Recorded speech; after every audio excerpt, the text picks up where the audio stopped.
people, it's me, Anja. My pronouns are she and her, and welcome back to my channel where I used to upload 3 times a week, but lately I've been uploading once or twice a week due to my constant fatigue, so I apologize in advance for that.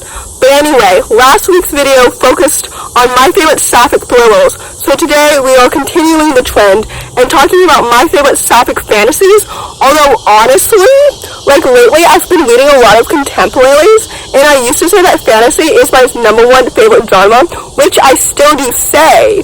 However, I've been reading way more contemporaries than fantasies, but I think it's because since fantasy is my #1 favorite genre, I'm more picky about it than when I'm reading contemporaries. But anyway, I digress. The point is, contemporary has become more of my most read genre than fantasy, despite fantasy I enjoy reading more, although fantasy has been disappointing me lately more than contemporary has. I don't know if that makes any sense. Actually, I don't know if that's true about fantasy disappointing me more than contemporary, because my average rating on Goodreads is actually 3.5. But anyway, I digress. The point is, today's video focuses on my favorite Sapphic fantasies, and the first book on this list is called This Poison Heart. This book is a YA urban fantasy retelling of The Secret Garden, written by the same author of Cinderella is Dead, and the main character is Black and Sapphic.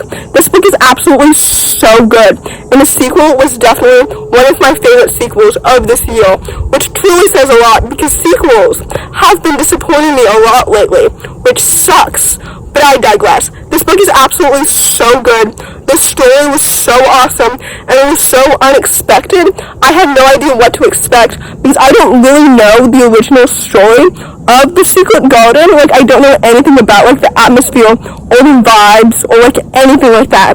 So the plot of the story was so unexpected, and it was so full of surprises, and the story was so immersive, because the world building was so well done. The Sapphic romance was so lovely and so wonderful. The characters were so well developed and so distinct. This book is literally so good, and like I mentioned, the sequel is so awesome as well. So this series is a really good, great duology. So anyway, with all that said, I would highly, highly recommend it. The next book on this list is called Fire Becomes Her. This book is a YA fantasy that is technically 1920s inspired, so one could argue that it's technically historical fantasy. But anyway, if I'm remembering correctly, within the story, the time period isn't explicitly stated, if that makes any sense. So that's why I constitute it as fantasy and not technically historical fantasy. But anyway, the point is, it follows a young bisexual aromantic main character who must weigh her social decision to climb the social ladder against her heart in a world where magic buys votes. I love a good story where a main character has to choose between her head and her heart, and this book literally did it so well. And second of all, literally the queer representation is literally so good and it's so well done. I've literally never read a book before where a QPR is at the center of it. Literally, this book is so good. I've said the word literally so many times. But anyway, if you didn't know, this book is one of my 5-star favorites of this year, which literally made February one of the best reading months of this entire year. Because in February, if you didn't know, I read at least 4 5-star favorites, so we love to see it. Anyway, the point is, the characters in this book are so well developed and so distinct. I literally love all the platonic relationships and all the wonderful relationships. The found family in this book is so good. The world building is so immersive and so unique. The plot was so intriguing and so engaging. Literally, this book is so good, and it really exceeded my low expectations. So with all that said, I would highly, highly recommend it, because this book deserves all the hype and so much more. The next book on this list is called Fire with Fire, because apparently fire is a common thread in book titles in this video. But anyway, this book is a YA urban fantasy following a pair of sisters who each view dragon slaying differently. One of them, dragon slaying, is the forefront, and the other one, dragon slaying, takes a backseat in her life. And in that main character, she is bisexual. And the bisexuality representation was so good in this book because it was absolutely so casual, which I love. I love both casual queer representation as well as more like hard-hitting, deep coming-of-age queer representation. You know what I mean? But anyway, I digress. This book is so good. The dragons and the world building was literally so immersive and so well done. The characters in the sister relationship was so well developed and so distinct, like individually and together. The plot was so intriguing and so engaging. The family dynamics was so, well done. Literally, this book is so good, and it's literally so underrated. But it's so, well developed in every single element. The plot, the characters, the friendships, the world building, the family dynamics, particularly the sisters, was, so good. Anyway, all that to say, I would highly, highly recommend this book.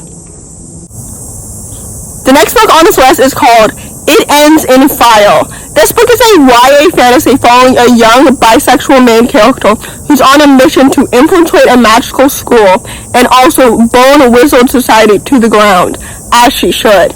This book is absolutely so fantastic, and it was one of my 5-star favorites of last year. If I'm not mistaken, it could have been in 2020 and not in 2021. But anyway, the point is, I love this book so much, and it's absolutely so underrated. First of all, the world building was literally so well done, and it was so unique and so distinct, and it really made the story so much more immersive and atmospheric. Second of all, the plot was so intriguing and so engaging. Third of all, the characters were so well developed and so distinct. Fourth of all, the Sapphic romance was so lovely, and it was absolutely so well developed. I don't actually know if this story is a fantasy standalone, or if it's the start of a new series, but if they're all sequels, I will gladly read them, because this book was so good. It's absolutely so good, and it's so well developed. I love books with academic settings, and the magical school in this book was literally so good. But anyway, all that said, I really, really love this book. It's really underrated, and with all that said, I would highly, highly recommend it. The next book on this list is called Ship of Smoke and Steel. This book is a YA fantasy following a young bisexual main character who must steal a legendary ghost ship, or else her sister might die. Actually, I shouldn't say might die. Her sister will definitely die if she doesn't see this through. But anyway, this book is so good, and it's absolutely so underrated. Literally, this book is so good. I had no idea that this book would be queer before I started it. I started this book, if I'm remembering correctly, because I was already familiar with the author's middle grade fantasies, so when I saw that he had written a YA fantasy book, I was hooked. And then I started it, and then I realized that it was queer, because literally the Sapphic romance is so well developed, and it's absolutely so lovely.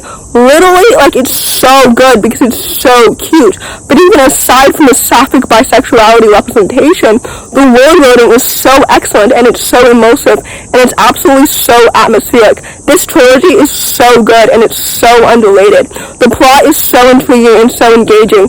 The characters are so well developed and so distinct. The sister relationship and the two characters in the sister relationship individually are literally so well developed and so distinct. This book is so good, and it's absolutely so underrated. So anyway, with all that said, I would highly, highly recommend it. The last book on this list, and certainly not the least, is called The Good Luck Girls. This book is a YA fantasy following a young, black, sapphic main character who's on a dangerous journey to find justice, revenge, and freedom in a country that wants her to have none of those things, because she and her friends are on the run from a brothel after her sister accidentally murders a man.